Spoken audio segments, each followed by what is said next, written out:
Nah, kalau kita lihat untuk brand sendiri memang pergerakannya di atas 98 benar dan bentuk udah breakout juga, volumenya juga mendukung breakoutnya, biasanya sih masih ada ruang. Dengan tren bullish dan di atas EMA-nya dan baru breakout dengan volume besar, kelihatannya cenderung ke buy, Pak. Cenderung ada potensi menguat.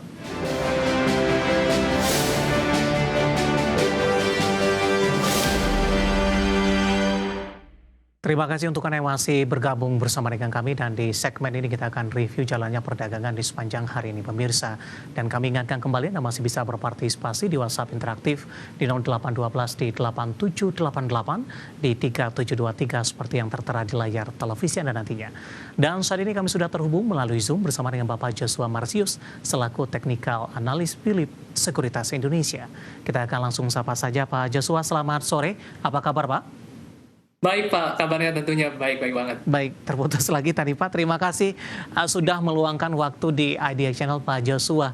Hari ini indeks harga saham gabungan lebih dominan bergerak di zona hijau Pak, meskipun penguatan terbatas level 79 masih mampu dipertahankan ketika di perdagangan hari sebelumnya ditutup di zona merah, pelemahan terpangkas dan kembali bertahan di level 7.900-an.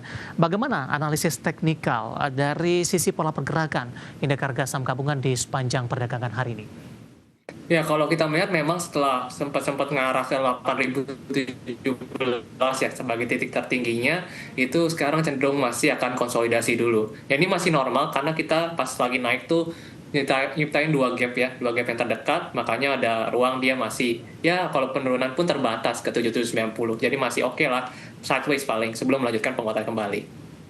Baik, di tengah investor asing masih melakukan net buy di perdagangan hari Selasa kemarin, net buy yang terjadi cukup besar. Dari analisis Anda, apa yang menyebabkan asing masih terus melakukan aksi beli sampai sejauh ini? Kalau dilihat sih memang kalau aksi beli ya kita lihat juga ya dari GDP kita juga masih cukup tinggi ya di 5,12% kemarin kan cukup stabil yang masuk tinggi ya. Banyak kan yang diantaranya sudah di bawah 3% terutama dengan maju. Jadi kita termasuk salah satu yang menarik ya secara ekonomi masih cukup resilience.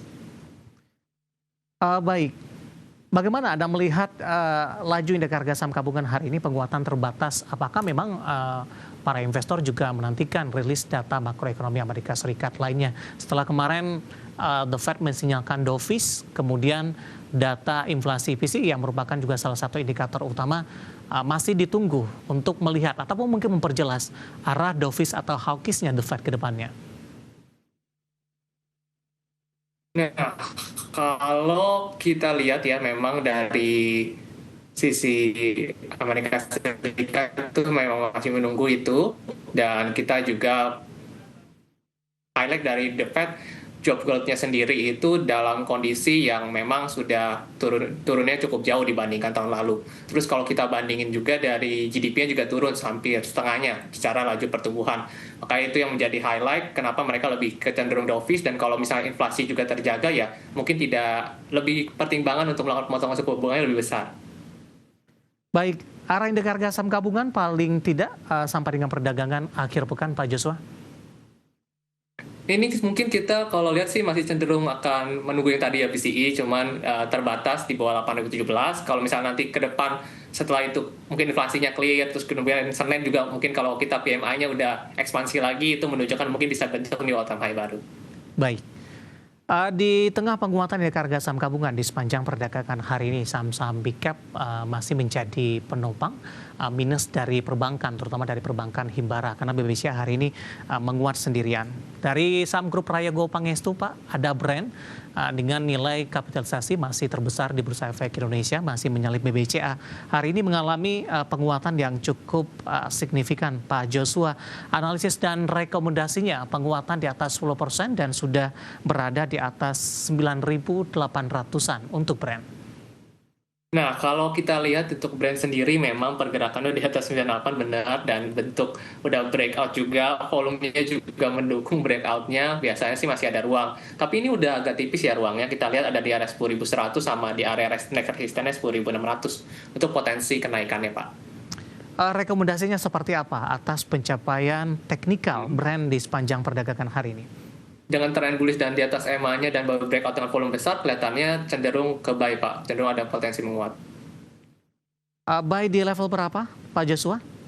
Mungkin kalau kita jangan mungkin di closing agak di nawar sedikit bahasa sederhananya itu ke level dekat-dekat di 9.500 kalau ada koreksi ke sana mungkin menarik. Baik, tunggu koreksi terlebih dahulu ya, Pak. Hmm. Tadi untuk resisten terdekat arahnya akan kemana untuk Brent?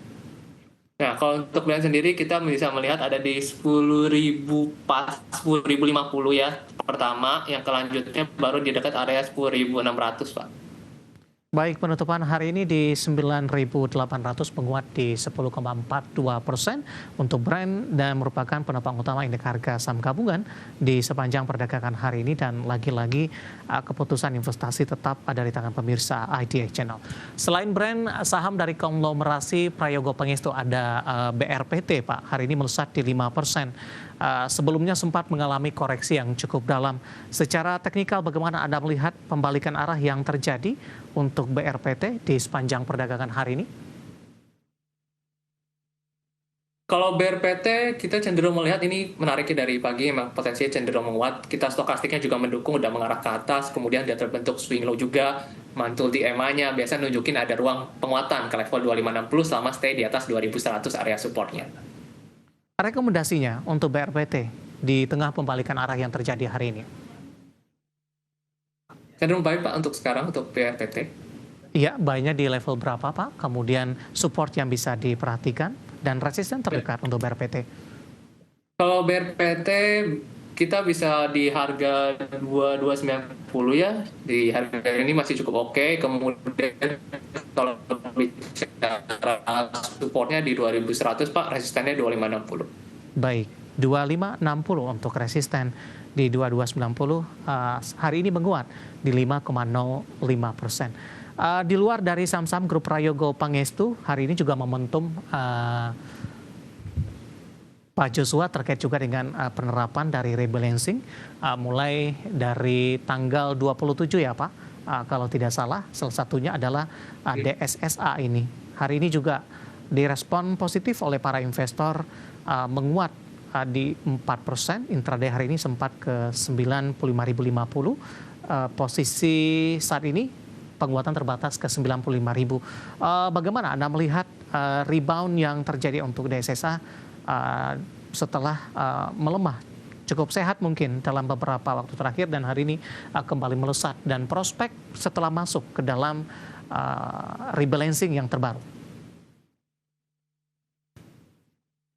Biasanya sih dia lebih cenderung ya jelas sahamnya biasa lebih liquid ya setelah masuk ke cara dari segi pergerakan harga ya secara tren masih baik, dari kemarin juga cukup oke, bertahan di 78.000, cuman kalau bicara resistennya sudah dekat sekali sayangnya di angka 96.875 ya. Jadi di area sana tuh masih yang jadi pembatasnya. Kalau breakout lagi baru bisa melanjutkan penguatan Pak. Baik, rekomendasinya Pak untuk DSSA? Mungkin kita wait and see dulu ya, nunggu ada koreksi yang cukup oke karena range-nya cukup lebar ya Pak. Makanya kita cenderung nunggu koreksi misalnya ke daerah-daerah dekat 80.000, 86.000-an. Mungkin kalau koreksi ke sana bisa kita lihat kembali. Di tengah penguatan signifikan yang terjadi mulai dari awal tahun sampai dengan posisi saat sekarang ini, Pak Joshua, pola pergerakan untuk saham DSSA? Jelas untuk polanya bullish ya Pak, dan terbentuk juga belakangan ini hidden bullish divergence biasa menunjukkan penguatan. Cuman kalau tadi kenapa kita wait and see, kita nunggu dia secara dari range pergerakannya udah nggak terlalu jauh untuk memasang misalnya area pembatasan resiko KSL. Gitu. Berarti lebih ke arah buy on breakout Pak Joshua? Iya, bisa menunggu buy on breakout-nya dulu, ada konfirmasi dia menguat ya setelah bentuk divergence ini. Baik, analisis dari beberapa saham yang menjadi penopang terbesar untuk indeks harga saham gabungan di sepanjang perdagangan hari ini. Di tengah lanjutan penguatan indeks harga saham gabungan, Pak Joshua, kita akan coba refresh sedikit untuk saham-saham perbankan big cap Pak, yang lebih cenderung tertekan, hanya BBCA yang mengalami penguatan. Singkat saja, review Anda terhadap pelemahan yang terjadi hari ini, kemudian posisi BBCA yang sebelumnya tidak bergerak cukup banyak, hari ini menguat secara sendirian, Pak Joshua. Dan kalau dilihat memang kita bisa melihat ya dari loan growth kita kan memang lagi turun ke 7% kan ya, itu normal. Jadi beberapa perbankan kita termasuk belakangan juga sebenarnya kalau kita lihat overall udah bergerak di bawah rata-rata 90 hari, udah trennya bearish, wajar. Jadi kalau penguatan hari ini pun juga masih tren bearish, cuman dia memang yang mungkin lebih like untuk sekarang karena dia sendiri memang pertumbuhan kreditnya 13% di atas Ya, daripada pertumbuhan kredit rata-rata kayak gitu sih Pak. baik. Analisis singkat dari saham-saham perbankan big cap yang hari ini bergerak mix dan cenderung menjadi pemeran untuk indeks harga saham gabungan.